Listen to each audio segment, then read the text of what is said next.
China Boski के कपड़ों में नमाज होती है कि नहीं? बोस्की अगर तो रेशम की है ना, प्योर रेशम की, फिर तो हराम है, इस पे मेरी वीडियो रिकॉर्ड है। अगर सिंथेटिकली बनी हुई है, यानी वो उसकी निशानी है कि जो ओरिजिनल बोस्की और कॉटन है ना, उसको अगर आप आग लगाए ना तो राख बन जाती है। लेकिन जो फैब्रिकेटेड है ना, जो केमिकली प्रोड्यूस की गई है, उसको आप आग लगाएंगे ना तो वो प्लास्टिक की तरह मरूंडा हो जाएगी। चाहे उसे दुकानदार बोस्की जरूर बोल रहा है या उससे रेशमी कपड़ा जरूर कह रहे हैं, वो तो औरतें भी जो कपड़े पहनती है उसको रेशमी कपड़ा ही लोग कह रहे होते हैं, वो रेशमी तो नहीं होता। रेशमी कपड़ा वो है जो रेशम के कीड़े से, उसके धागे से बनता है। वो चूंकि बहुत महंगा कपड़ा था, वो तकब्बुर की अलामत थी, मर्द के लिए दुनिया में हराम कर दी गई। और सिर्फ ये नहीं है, बुखारी मुस्लिम में तो रेशमी कपड़ा हराम हुआ, सोना हराम हुआ। अबू दाऊद तिरमिज़ी में तो चीतों की खाल, दरिंदों की खालें, वो भी हराम है। दरिंदों की खालें, क्योंकि वो तकब्बुर की अलामत मानी जाती थी। बहुत महंगा। आज भी जो ओरिजिनल रेशमी सूट है, मेरा ख्याल है वो तो 10,000 से ज्यादा ही होगा पाकिस्तानी, जो ओरिजिनल वाला रेशम के धागे से, वो जो कीड़ा वो मुंह से धागा बनाता है।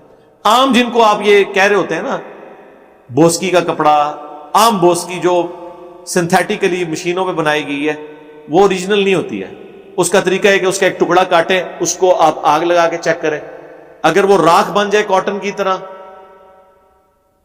फिर तो वो या कॉटन है या बोस्की है, वो आपको उसकी कीमत से ही अंदाजा हो जाएगा।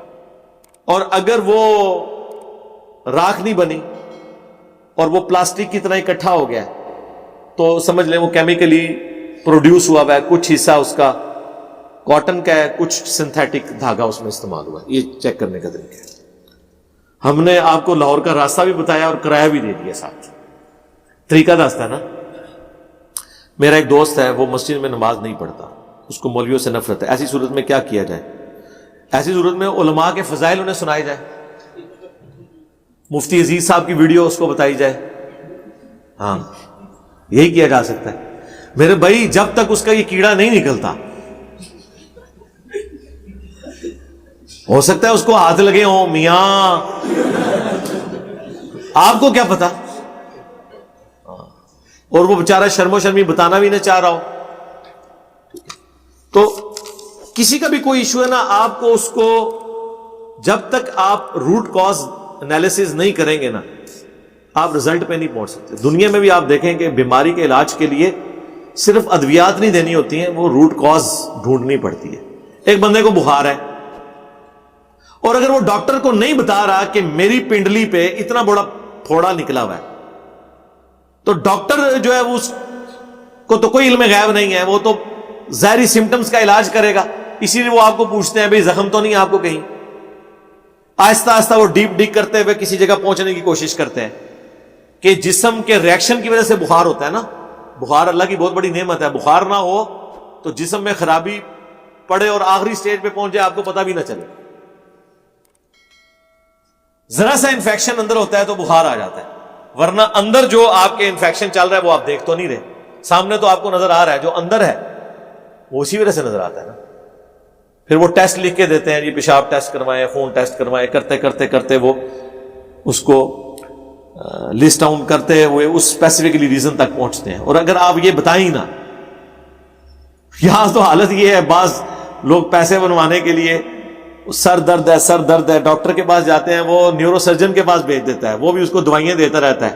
एंड पे वो कंपाउंडर मिलता है तो वो कहता है सरकार नजर चेक कराओ, और नजर कमजोर होती है, ऐनक लगाता है, सर दर्द खत्म। ये ख्याल उस डॉक्टर को क्यों नहीं आया जिसने हरामखोरी की है? इसलिए कि उसने आपसे पैसे कमाने। ऐसे डॉक्टर्स भी हैं, उनके पास आप अल्ट्रासाउंड ले जाए ना कि ये देख लो मेरे गुर्दे बिल्कुल ठीक है, फिर भी आपको गुर्दे की दवाई देंगे जब तक खराब ना हो जाए। ये हुआ है। फिर कोई शरीफ कंपाउंडर मिलेगा, वो आपको बता देगा भाई ये अपेंडिक्स है यार, जाके ऑपरेशन कराओ। वाकई अपेंडिक्स करवाया तो गुर्दे का दर्द भी ठीक हो गया, वो गुर्दा नहीं है, अपेंडिक्स है। ये प्रैक्टिकली लोगों के साथ मसले हुए हैं, लोग दवाइयां खाते रहे, पूरी जिंदगी 15-20 साल तक मैदे की दवाइयां देंगे, जब तक मैदा खराब ना आपका कर लें। एंड पे पता चलेगा किसी सियाने के पास जाएंगे, वो कहेगा जी आपके पित्ते का मसला है, पित्ता निकलवाएं। पित्ता भी निकला, गुर्दे भी फारग। بڑے خوش نصیب لوگ ہیں جنہیں شروع میں پتہ چل جائے. میں اس ویڈیو کی وساطت سے آپ کو یہ نصیحت کروں گا کہ آپ کو جب کبھی بھی شدید قسم کا پیٹ میں یا سینے میں یا ان جگہوں پہ درد ہو تو معدہ آخری آپشن اس کا ہونا چاہیے. باقی چیزوں کے اوپر بھی توجہ کریں, کیونکہ جو بہت شدید قسم کی درد ہوتی ہے نا, یہ عموماً پتے کی درد ہوتی ہے یا ہارٹ کا ایشو ہوتا ہے, اور یہ آپ کو معدے کی دوائیاں کھلاتے رہیں گے, اور جو پتا اگر خراب ہے نا تو وہ نکلتا ہی ہے. ویسے آپ کو ہومیوپیتھک والے بہت تھپکیاں دیں گے کہ یہ علاج ہو جائے گا, ہوتا کوئی نہیں ہے, وہ کہانیاں کراتے رہتے ہیں. وہ کسی بہت کم لوگ ہیں جن کا وہ ریکور کرتا ہے. وہ پتا نکال کے زندگی سکون میں آ جاتی ہے, اور پتا نکالنے سے کوئی بندہ مر نہیں جاتا. یہ علی گیلانی صاحب 92 کے فوت ہوئے ہیں, ان کا اپنی ینگ ایج میں پتا نکلا ہوا ہے. یہ کوئی عیب نہیں ہے, لیکن اس کے اگینسٹ دوائیاں کھا کے وہ درد کو دباتے رہتے ہیں, اور وہ پین کلرز ہوتے ہیں. پین کلرز کے آپ کے گردے فارغ ہو جاتے ہیں. میری اپنی وائف کے ساتھ یہ مسئلہ ہوا, تو مجھے تو جب کوئی بندہ ملتا ہے میں اس کو پہلے کہتا ہوں بھائی یہ والا ٹیسٹ کراؤ, ہو سکتا ہے یہ ہو. ہمیں جن جن بیماریوں سے گزرنا پڑا, یقین کریں ہمیں کوئی آگے بندہ ڈسکس کرتا ہے, ہم اسے ہر ایک مشورہ دے دیتے ہیں. اور جو ڈاکٹرز روزانہ سینکڑوں مریض دیکھتے ہیں, ان کو نہیں پتا چلتا کہ میں سے یہ مشورہ دوں. دوائیاں دیتے رہتے ہیں, ٹیسٹ لکھتے رہتے ہیں پیسے کمانے کے. لیکن آج کے دور میں بھی بڑے بڑے ایماندار ڈاکٹرز موجود ہیں. یقین کریں ان کے پاس آپ پہلی دفعہ چلے جائیں نا, آپ 10 ڈاکٹروں سے ذلیل ہو کے سال 1.5 سال سے دوائیاں کھا رہے ہوں گے, وہ پہلے دن آپ کو صحیح مسئلہ بتا دیں گے. ایسے ڈاکٹرز بھی ہیں خوف خدا رکھنے والے. ایون بعض معاملات میں اگر ان کا کیس نہیں ہوگا, وہ آپ کو سجیسٹ کر دیں گے کہ آپ کا یہ مسئلہ ہے, فلاں جگہ چلے جائیں, فیس بھی نہیں لیں گے. یہ میرے ساتھ خود ہو چکا ہے ایسے.